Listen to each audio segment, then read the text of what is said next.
Hello, I'm Danny Dresner. I'm Professor of Cybersecurity at the University of Manchester, and I'd like to have a bit of a chat about frameworks to reach the level of trust commensurate with cybersecurity. Well, I say chat. Circumstances are that I'm having to record this, so I'm going to have to imagine your side of the conversation, wonder what you're throwing at the screen, and hope that nobody's going to get hurt running for the exits. I'm going to talk about history, the contemporary state of cybersecurity, and how we might learn from the past and the present to improve the posture of cybersecurity in the future. Throughout the talk, there'll be three markers on the slides: the history marker, the contemporary marker, and the future marker. I'll leave it to you to discern which one's which. And I do apologise if sometimes I might rush a little bit. It's a large topic and I know we have limited time.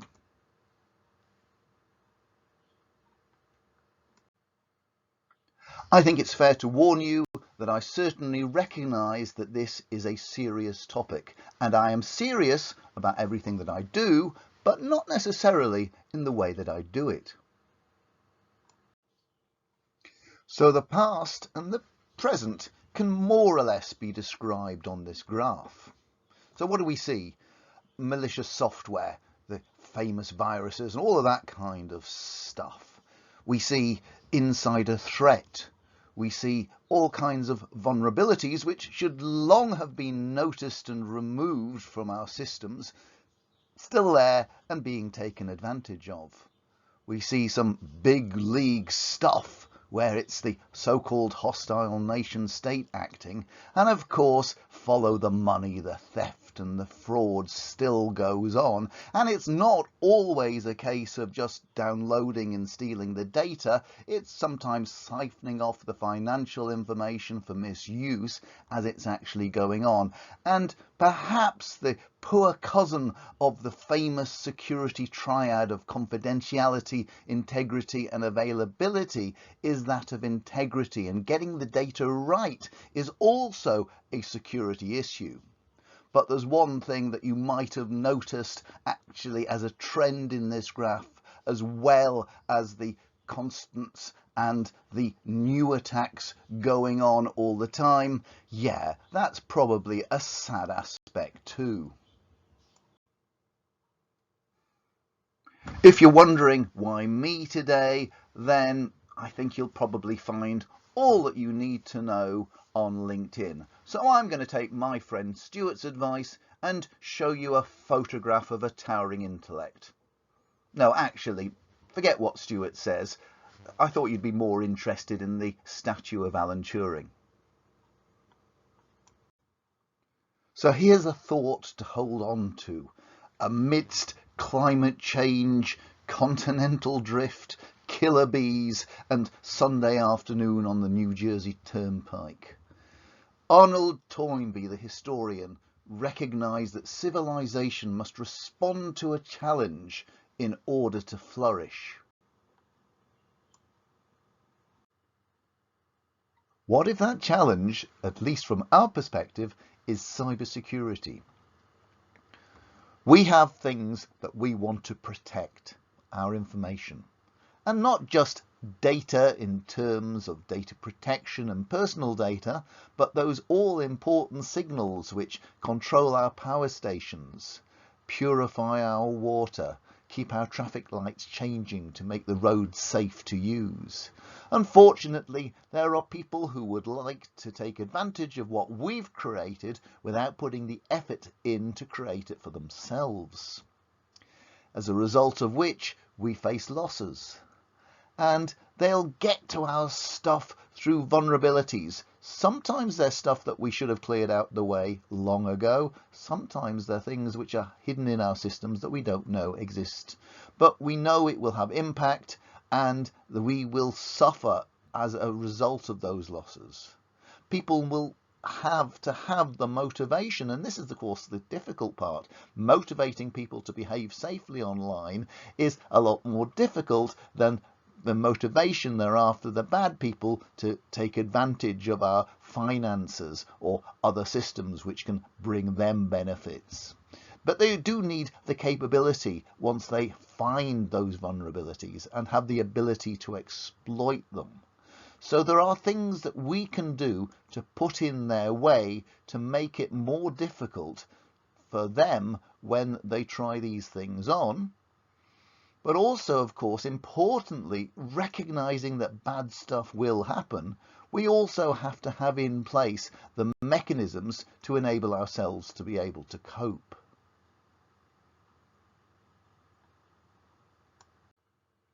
Perhaps what Toynbee might not have foreseen is the asymmetry between the motivation of bad people to do bad stuff from our perspective and how we might motivate people to behave safely online. And we don't look after good people online very well. How many cybersecurity awareness sessions start off with an honest confession that we're asking the squidgy bit between the chair and the keyboard to compensate for design flaws in technology that give bad people very few barriers between them and our money, utilities and social media. Indeed, all those ephemera and the critical services that we've been so keen to digitize. And there's the reward. This tends to be a bit uneven. If you're at the top of the pyramid, happy day. But most people are lower down, and it's often up to those on minimum wage to defend multi-billion-pound assets. And that's not even measured on their appraisals or reviews, unless something bad happens and they're criticised for it.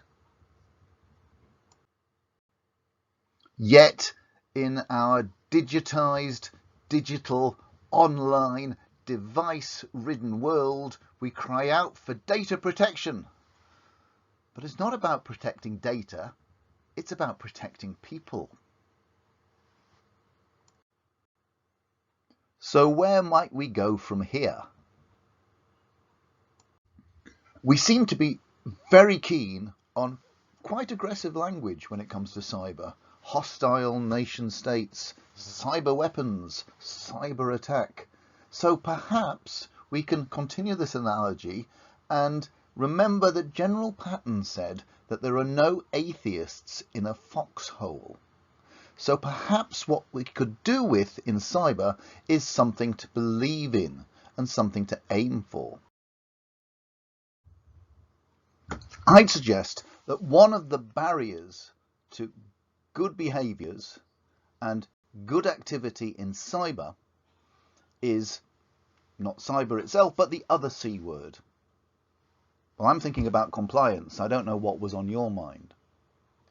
We tend to not embrace the good advice, the distillation of expertise that appears in our standards because we worry about compliance with different aspects of it, and we'll throw the baby out with the proverbial because there are aspects of something that we don't like. And many organisations start to develop their own standards right from the start, rather than actually benchmarking themselves and finding out how they can apply the many times good practices they've already got in place to the frameworks which other people might be able to recognise. We're rather quick in embracing differences rather than embracing the similarities. We love that quote from Andrew S. Tannenbaum in his OSI Bible, where he observed that the nice thing about standards is that there are so many to choose from. Perhaps we should embrace the observation of the poet Ralph Waldo Emerson, who observed that a foolish consistency is a hobgoblin of little minds, beloved by elder statesmen, philosophers and divines. We have tried to simplify our overall framework in cyber. And who hasn't heard this concept that cyber is a mix of people, process and technology? Unfortunately, I think we've rested our laurels on this for far too long, and we now have process getting in the way of people and technology.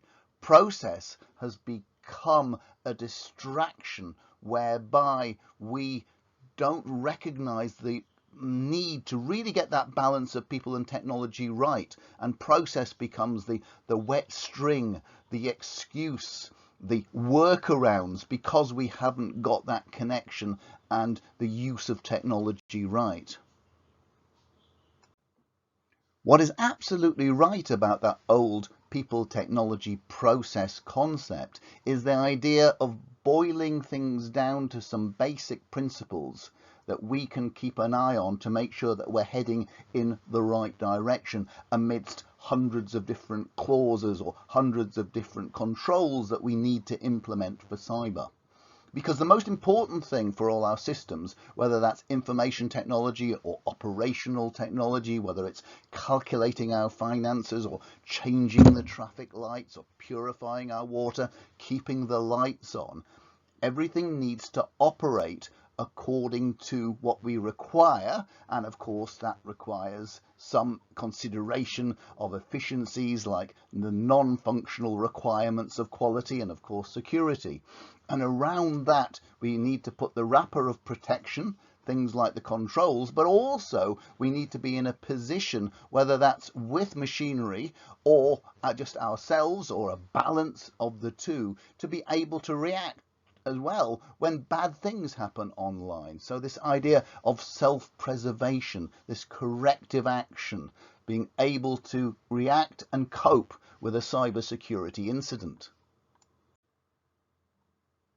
So whether it's Cyber Essentials or IASME Cyber Assurance or the ISO 27000 series or the NIST standards, everything boils down to making sure that we can protect, operate and self-preserve, that we know that our systems will do what we want them to do, that we put in the protective measures that we know about and reduce the operational vulnerabilities that other people can exploit, but recognize that probably everything we use is broken in some way. If we're lucky, then those faults will never be discovered by anyone during the life cycle of whatever product we're using. But if they are, then we have a way to react accordingly and cope and be safe. Remember, earlier I lambasted the idea that we have awareness sessions where we don't apologize for the fact that we're asking people to compensate for the fact that actually most of the time we don't have the right balance between the people and technology. It requires an honest view of understanding what is changeable, what is controllable, and what is replaceable. So we need to get the balance of quality and content right. We can alter and adjust costs sometimes, but often throwing money at a problem will not help us. Time is difficult, and we might, for example, increase effort, but then that has the extra overheads in communications. But by learning what other people have done and seeing what knowledge and experience has then been distilled into good practices and guides and standards and these things which we might loosely describe of different frameworks for working within, then we can make the right decisions. This is all about good governance, the balance of the decision rights and the escalation paths, and whether activity is carried out by a person or by a device or by a person using a device. This is where the really good, safe design for cyber actually emerges from the frameworks that we have. It's not the fault of the frameworks where things go wrong, but actually it's the way that we have implemented them and used them and perhaps perhaps not learnt from the emerging risks to keep them up to date. Organisations, big and small, and the extended implied organisations that are loosely labelled as supply chains, were they only so linear and clear, create a soupçon of activity based on their own beliefs, knowledge and interpretation of documented frameworks, which may be labelled as benchmarks and standards.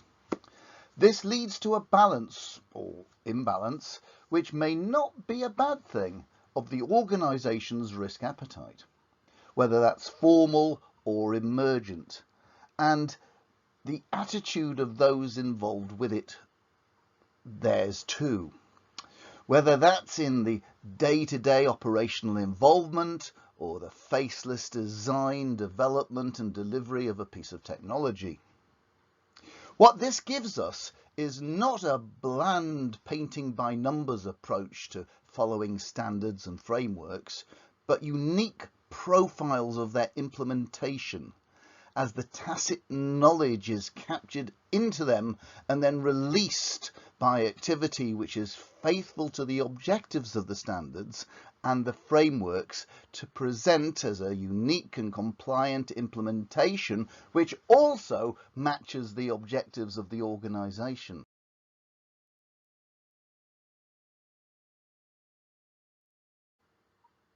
So here's a warning and an idea. We shouldn't expect standards as a set of instructions or a framework as a set of instructions that can be followed to guarantee a particular set of results. They are guides. They're the guardrails within which we need to keep. And in fact, there may well be circumstances which emerge and arise that we hadn't taken into account when we selected the framework or even when the frameworks were created. So we have to be aware of those and be aware of what might emerge in time and adjust how we actually use them. So here's the idea. Perhaps all this time we've been looking at risk as a bad thing and we try to eliminate risk. Perhaps we should regard risk as something that we want to take and increase in terms of increasing the risk of success. What we should be looking to do is not to fall into the usual cliche of people being the greatest asset or the biggest risk.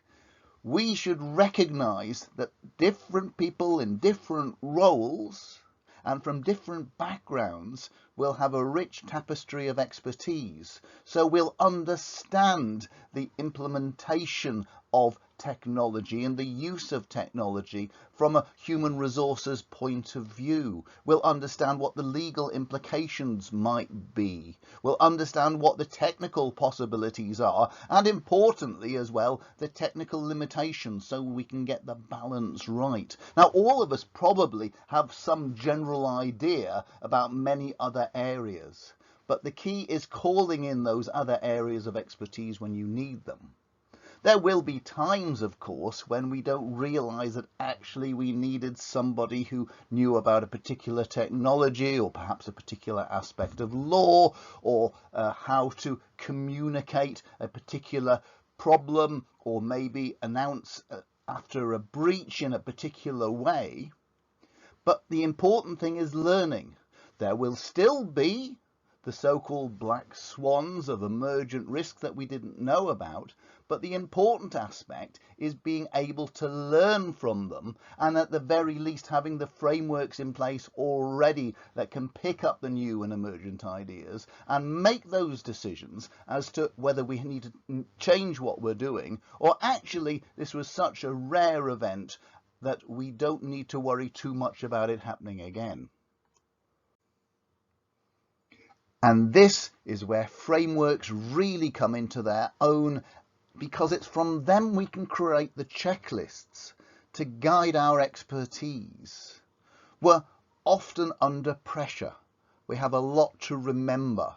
We want to be innovative. So actually a lot of what we're thinking about hasn't got precedence yet.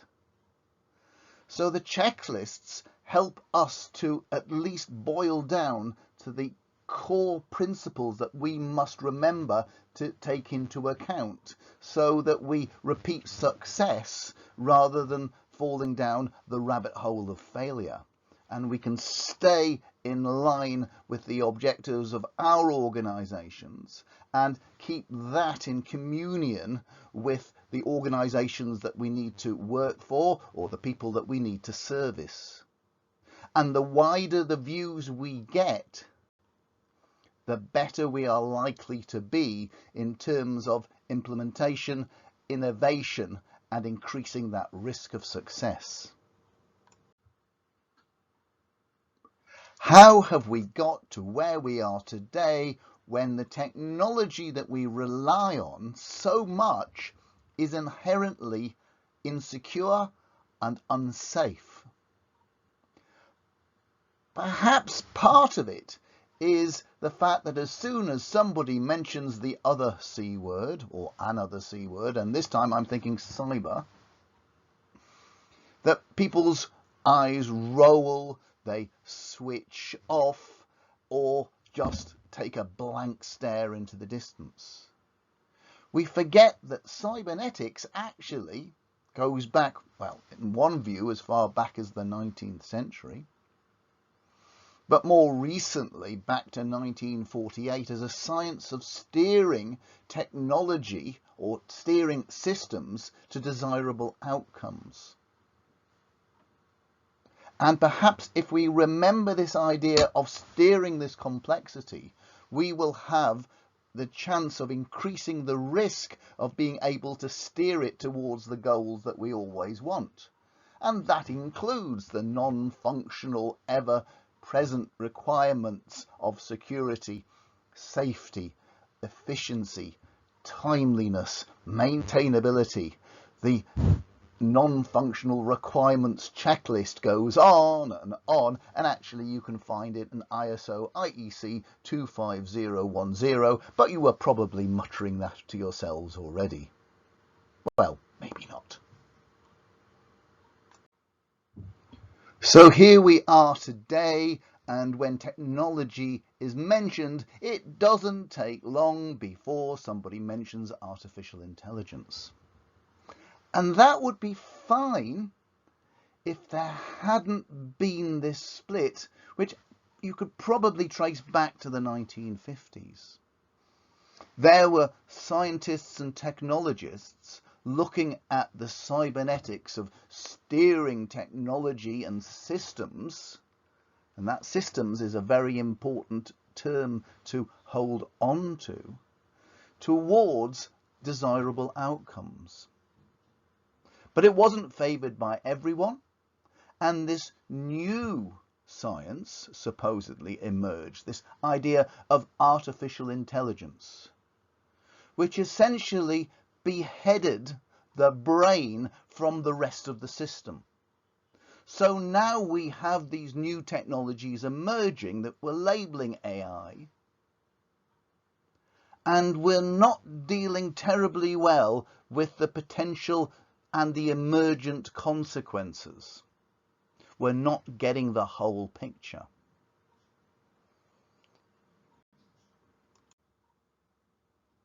Futurist and scientific writer Arthur C. Clarke observed that any sufficiently advanced technology is indistinguishable from magic.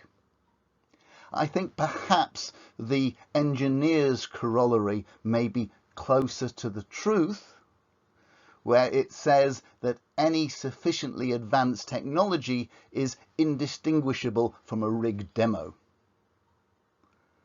So perhaps there may be a time in the future, and I really do say maybe, when our systems are so sophisticated we can absolutely trust them to work out the right answers for us.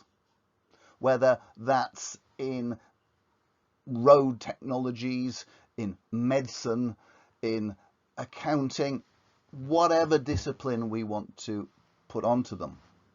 But for the foreseeable, we need to get the balance of people and technology right. And that means looking back to our frameworks to select the right kinds of controls. So we know how much help people need and how much input from people the technology needs to create the overall system.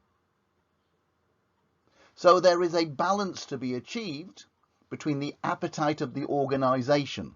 And it has to be honest. People have to realise that there are certain activities, and this is the whole philosophy behind the National Cybersecurity Centre's Cyber Essentials, that there are certain things that if you don't put them in place, you are open to significant risk, and that's important.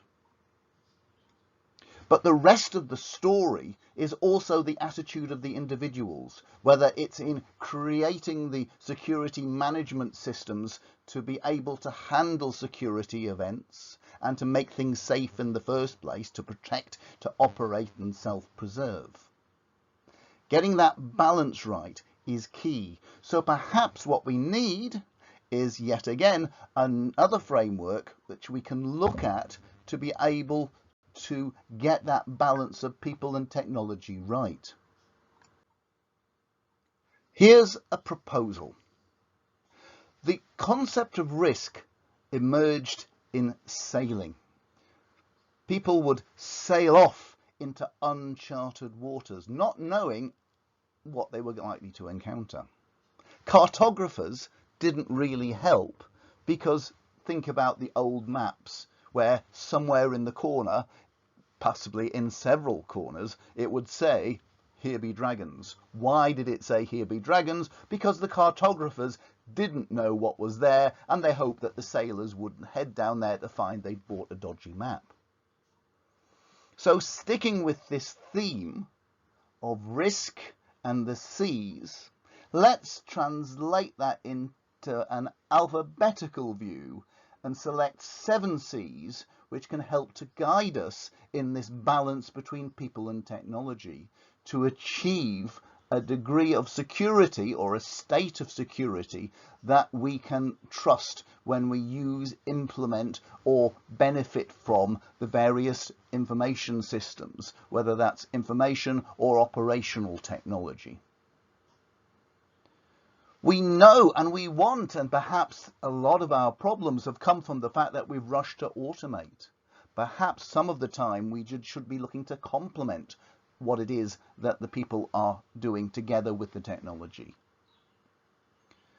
That when bad stuff happens, more so than ever, it's likely to happen very fast. So perhaps we need this technology to compensate for some of those bad things happening. And these combinations of the people and the technology, the decision rights and the escalation paths, whether it's done by people or technology or a combination of the two, we should have trust and confidence that when vulnerabilities are discovered, that they are dealt with in the best possible way. I don't want to have to think about other ways of working because the technology that has been offered to me makes it more difficult. It might be safer, but we need to get that balance of usability and security right. And I expect the technology to correct me when I'm wrong. We need to get these balances right. We need to learn. We all remember, or some of us might remember, the old Clippy animation which would appear when you were trying to use, I think it was Microsoft Word, possibly other Microsoft packages as well. And people found it intrusive and annoying, and one of the first things they would do would be to switch off that facility, and as a result it disappeared. Perhaps we lost a great deal of learning for some of these principles had we not retained it and fed back to make things better. But oh no, we had to go back to that idea that artificial intelligence is something completely separate and look to that beheaded brain and worry about the consequences later on, or in some cases not worry about the consequences at all. Our greatest strength is definitely that of community, the different viewpoints, the different experiences, the different expertise that goes into the design, the development of the technology, but also that technology in use as well, particularly as our global supply chains require those areas of collaboration. Only when we get that right can we increase trust and achieve that level of cybersecurity that we all deserve. Bad stuff will happen, but we don't want to make it worse. So amongst all of these things, because we can't predict everything that's going to happen, the most important part perhaps is having some form of emotional inoculation so we can cope with something bad when it happens and call on who we need to help us through it. So there we are, or should I say here we are. We're sitting in the middle of a period of inevitable risk. But it's a challenge. And with the potential and innovation that we can bring with technology, if we respond to that challenge, then surely we are able to flourish. Over time, if we have the right attitude, we can reduce the bad risks and have them overtaken by this concept of the increasing of the risk of success. I build this as partly a postcard from Greater Manchester, and I'm more than just a teeny bit proud of what we're achieving here. Look at that circle on the map. You might recognise it as a particular location in the UK. It's Cheltenham, famous for its positioning of the main headquarters of GCHQ. And they are rightly proud of the ecosystem which is built up around it. Organisations which have gone there to make UK PLC safer together with GCHQ. But GCHQ recognised that they did not have the diversity and the space to expand, to make sure that as they want to protect the nation, they reflect the nation. But creating that ecosystem has taken time. It's taken the years to build up around the so-called donut. So they looked around the UK.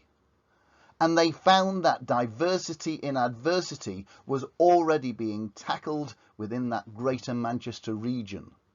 So whereas so many organisations have run to Cheltenham, the great news and something we are really proud of is how GCHQ have come to us. This is just a small sample of that ecosystem. We have a city centre digital security hub, which is the melting pot for organisations from central and local government and government agencies, police and security services. But as important, or possibly more important, the collaboration of academia and other educationally and research-based institutions, and also businesses, large corporates, small to medium-sized enterprises, startups and scale-ups, working together for common objectives to make things safe online, to be able to trust in the technologies and to make sure that we are able to get the best out of them. This civilization challenge has component parts which we're addressing at the University of Manchester with our Digital Futures Research Framework, recognising that there are specialist areas, specialist parts of the problem, but all of them need particular areas of expertise to be able to address them. Now, mine and my colleagues, or immediate colleagues' interest is that of digital trust and security. So we've formed a Centre for Digital Trust and Society to make sure that we keep things contextual and achievable and right from the social side of things as well. So we're a little bit different, and you'll find in most institutions it's computer scientists that chase after cybersecurity. Well, we do that in Manchester, but it's led from our School of Social Science.